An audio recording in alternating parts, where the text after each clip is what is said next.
A few years ago, my boss called to ask me a favor. He's like, "Would you be interested in developing a new course for the university? It's right up your alley. With your behavioral science background and clinical skills, it's exactly what they need." Apparently, they were having trouble with some overachievers. He told me that they were perfectionistic and wound tight. And then he says, "You'd be the perfect role model for that." So I'm like, "What's the class?" And he tells me, "Personal branding." Are you serious? What do you want me to teach them? Some kind of creepy personal sales pitch? That they have to start their own nonprofit by the time they're 12? That they have to have their Kardashian rear end? Or that they can never let anyone see them sweat unless it's to show off their hot yoga class? That's the last thing they need. In a world where there's even pressure to be zen, where mindfulness has become the new kale, right? The last thing I wanted was to teach some kind of template for climbing the ladder, especially not when I'd spent my entire career helping people get back on their feet after falling off of it. Before I could say no, my boss says, "You can put your own spin on it." So I say, "Okay." I didn't want him to think bad of me. So the first night of class comes, and this guy walks in and he says, "Where's the professor? I can't find him." "It's me. Have a seat." The rest of the class goes, "Oh." And I'm like, well, I guess it's safe to skip the icebreaker now. Besides that, everybody else had shown up early, sitting straight up at their desks, all with their fresh copy of this, Authentic Personal Branding, our textbook. They had come ready to make a good first impression. This one guy sits right in front of me, like right where you are. I can smell his minty breath. You all know this guy, right? He's got the perfectly ironed polo, the matchy socks, Mr. Perfect. And when it's his turn to introduce himself, you'd think he had his resume tucked under his notebook. He starts going off about the companies he'd started and his trophies and all the people he knew. Like he didn't even need to be there with the rest of all of us because he already knew everybody and everything. He was a classic humble bragger, minus the humble. The rest of my students were getting aggravated. They were rolling their eyes. But I could still tell that they were vying for their own airtime. I was starting to feel more like a game show host than a graduate professor. So he kept going on, and I finally turned to him and I say, "Hey, it's kind of not really about you. It's more than that." So just so you know, this wasn't my best teaching moment. But I didn't think that I was going to ever get through to my students. For them to know what I want to talk with you about today. That being real is the power skill of the century, the risk we must take in a world that grooms us to show up airbrushed and act like puppets, like human doings, not beings. Research shows this is destroying us. They say 1 in 3 of us can barely cope with the demands in this age of anxiety. I was ready to call my boss and tell him, I'm done, call the whole thing off. But then I started reading my students' papers. So they told me that authentic felt like a huge risk. Plus, they were sick of authentic. It felt like the new buzzword, authentic leadership, authentic parenting, authentic living. They didn't feel like they could live up to it. So I grab this notebook and I start writing down everything they're telling me. And I realize that they're talking about what we call in psychology imposter syndrome. How many of you have heard of it? All right, so it's that feeling like someone's gonna find you out. Like, maybe they made a mistake when they gave you your spot. Like you're just pretending to have it all together. So I'm going through it all, and I'm thinking, like, what can help me take a better approach in class? I really want them to get this. So what does any academic do in a situation like this? You come up with an acronym. So, ready? ASSIES.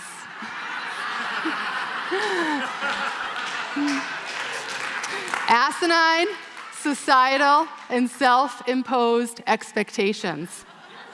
Oh, you thought I was going to come up with better than that, didn't you? I know it's not the most scientific term, but it fit. The measuring sticks that they were using were ridiculous, and it was causing them to either hyperperform or bleach away the messy parts of their stories. And to me, this is sad. Being real shouldn't even be a risk, but these expectations, they scare us into shrinking into what we think is our place. And then we don't even have time to redirect ourselves. They say that we're all walking around with infobesity, that we take in the equivalent of 174 newspapers a day, and then spend hours stalking our social media feeds to see how many likes our filtered pictures get. And I want to know today, has anyone seen all of these Sephora and Ulta stores popping up? Can I hear you out there? Anyone seen this? Like they're like Starbucks popping up everywhere? I was reading the other day that they made $37 billion in 2016. $37 billion. To me, that's a lot of money to get that natural look that we say we're after. And then we wonder why we're the most medicated, obese, addicted group ever. The World Health Organization says by 2030, lifestyle sickness is going to trump communicable disease. So we used to be all worried we were going to catch stuff. Now, it's the stress and anxiety and all the numbing that comes with it. My students' ASSIES reminded me of the stuff that I used to see way back when I first started my clinical training. So you know how it is in school, right? There's a lot of talk about best practice, right? And treating people well. Well, my supervisor they gave me, Mary, she acted like she hated people. So has anyone ever seen a teacher that screams at kids? And you're like, did you not read What Color Is Your Parachute book? You know, like, come on. So she was really the type that acted like everybody was a spotted puppy, and she was Cruella de Vil, ready to make her coat out of them. And here I was, the young clinician coming into her office, all excited and eager to tell her all about the people that I was working with and the potential I saw in them. And Mary, she was checked out. She seemed much more interested in her Dunkin' Donuts coffee and bagel with that 3-inch thick cream cheese than she did talking about good qualities in people. She was like a catatonic, negative hotline. If you were to call her, this is what you'd get. If you think people will never change, press 1. If you think people just love being victims, press 2. If you like to rub people's noses in their own messes, press 3. Are you kidding me? That's the best you got after all those years in the field? I needed something more than that, like a strength finder hotline to help me out. Press 1 to stop labeling. Press 2 to separate the person from the problem. They're not the same. Press 3 if you think shaming people stinks. Press 0 if you need a new supervisor.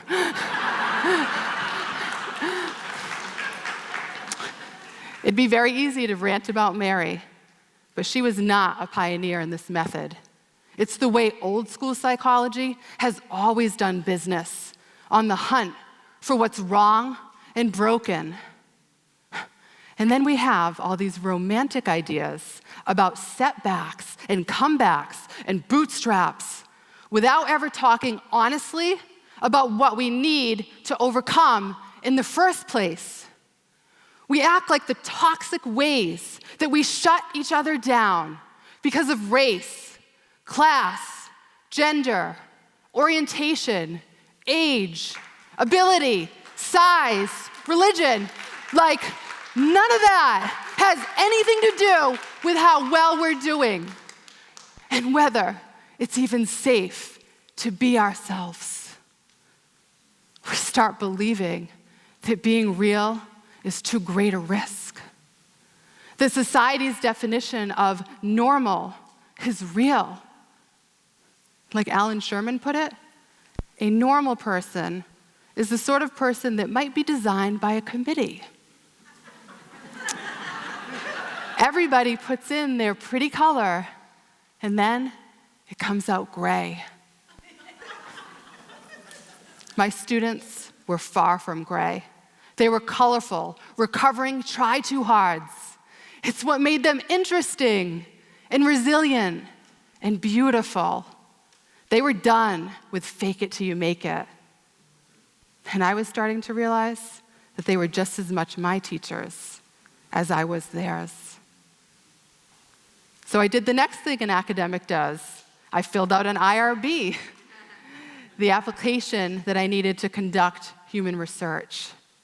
Now this personal branding class I wanted nothing to do with had become the basis for a 3-year study with hundreds of my students from across the world to try to get us a little closer to authentic. So when I first started, I thought that Albert Bandura, the social psychologist, do you know him? So he has this theory of self-efficacy, and I thought it was the secret sauce, right?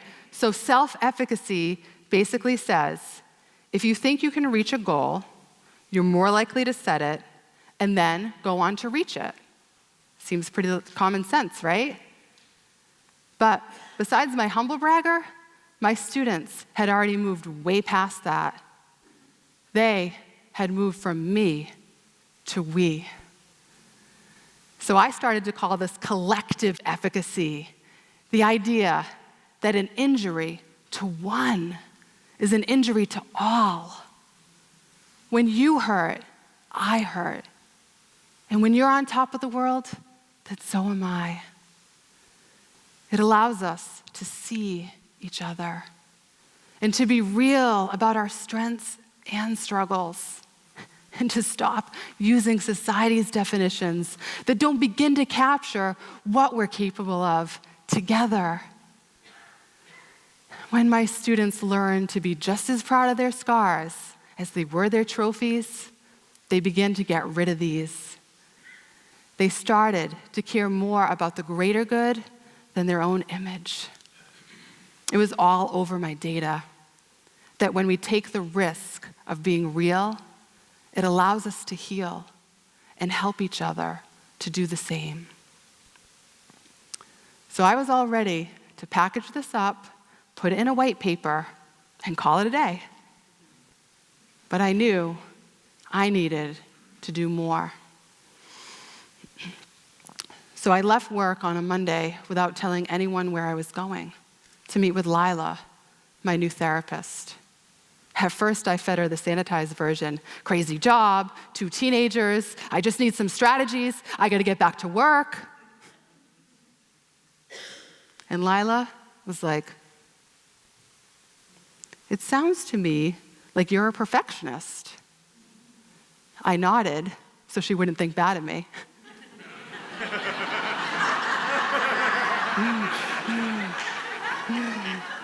And then I swore at myself on the way out of her office. I didn't want to go back there. It's too much work. But I did, and it was hard.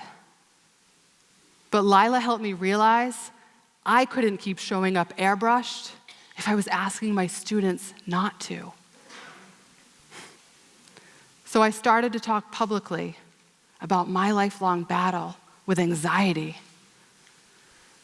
The first time I did it was at work, in front of everyone. That I never feel like I'm enough, that I'm always letting someone down, that my smile and mani-pedi and letters after my name tell you nothing about my self-sabotaging brain. It never shuts down. I have really low lows. And part of the reason I became a therapist was because I know firsthand about dark emotions. And balance, the only balance in my life is that I try to do everything perfect. When I was done, I thought I had committed professional suicide. Now, I'd help them find me out. And when I went back to work, my colleagues were like, "That's exactly how I feel." But I was afraid to say it. I thought it was just me. Thank you for saying it. Being real doesn't mean I never care what people think.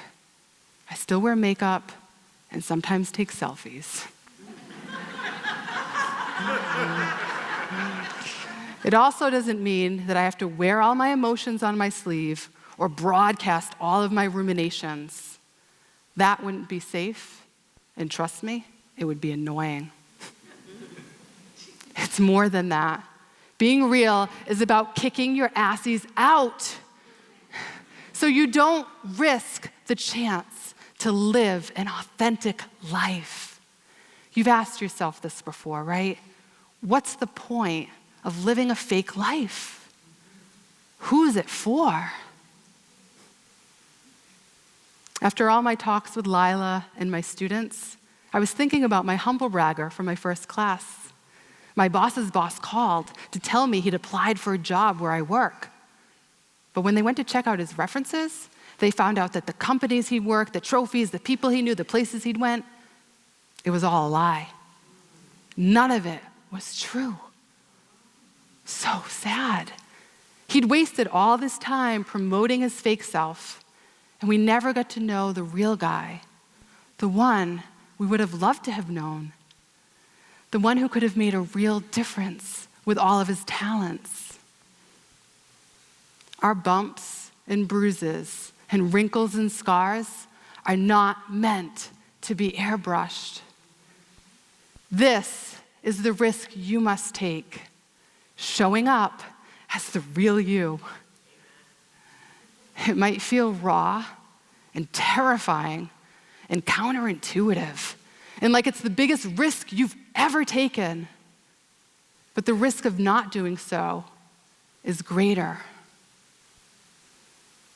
Because just like I once told my humble bragger, it's kind of not really about you. It's more than that. It's about us. Thank you.